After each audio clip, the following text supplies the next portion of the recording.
Yeah, I think it's great to see the investigations actually taking place and considering that perhaps we could start seeing some accountability. I think that one of the problems I think the grassroots of the conservative movement has, Rob, and I'm sure you've heard this as much as I have, is that simply heads don't roll, people don't get perp walked, people don't get put in handcuffs. Yeah. They try to do this to our guys, and when we feel like we've got them breaking the law, it feels as though there's nothing done to holding them accountable. It feels like there's finally a new energy, particularly with this new Trump cabinet, to try to actually make some of this stuff happen, and I welcome it.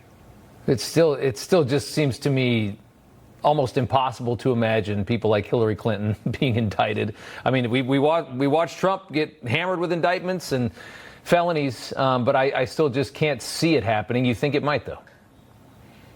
Yeah, I think that you're right to be skeptical and cynical about this, but I'm okay with this. I think we got to play a long game here, and we can. I think that if we use these moments as a grassroots, as citizens, not as elected people, to be fired up and to try to get people to stay engaged at a civic level and win every single election, then that's essentially the same thing. It'd be nice to see justice done to some of these bad actors, but in the end, we're trying to save the country, and them as individuals don't matter nearly as much, and we can do that by winning at the polls.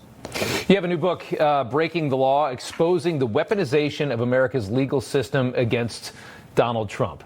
Tell us what this book is going to reveal here. Thanks, Rob. I appreciate the time on this. This has been my investigative research for the last year. I tend to go big when I go big on these books. And there are a lot of explosive details in the book, but I think maybe the biggest one, and the one I can share with you tonight, is that there's clear evidence that the lawfare against President Trump was coordinated within the Joe Biden White House. All the 6 major cases against President Trump had connections to the Biden White House, starting from the Stormy Daniels case, where they brought in a ringer from the DOJ, a guy named Matthew Colangelo, who's the number 3 in the DOJ.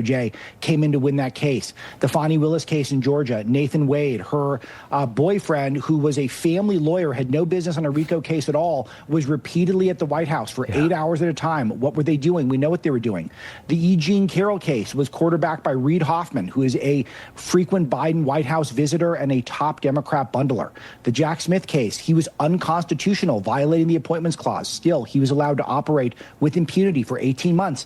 And finally, the Tish James case, which not only was she multiple times at the White House over and over throughout the case, Trump himself told me he believed Chuck Schumer's girlfriend, I think he was being tongue-in-cheek, was running that whole operation. This is massive coordination, collusion, and conspiracy, and people need to be held to account immediately.